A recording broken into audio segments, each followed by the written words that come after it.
আমাদের চন্দ্রমল্লিকায় কুড়ি এসে গেছে, তো এর জন্য আমরা 10-26 দিয়ে দেবো এবার।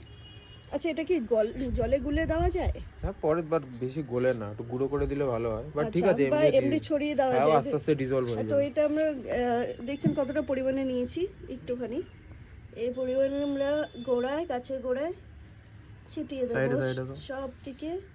সাইডে পুরো ওই সাইড করে দাও।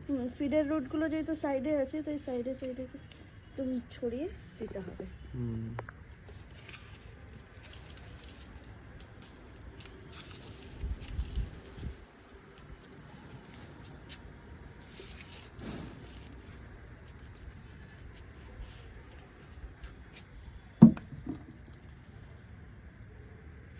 এগুলো সাইডেই খাবারটা দিতে হয়, তাই তো?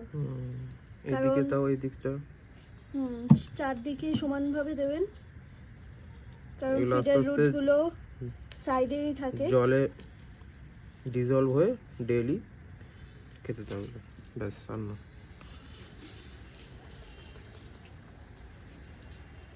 গাছগুলো একটু দেখি, সুন্দর গাছ।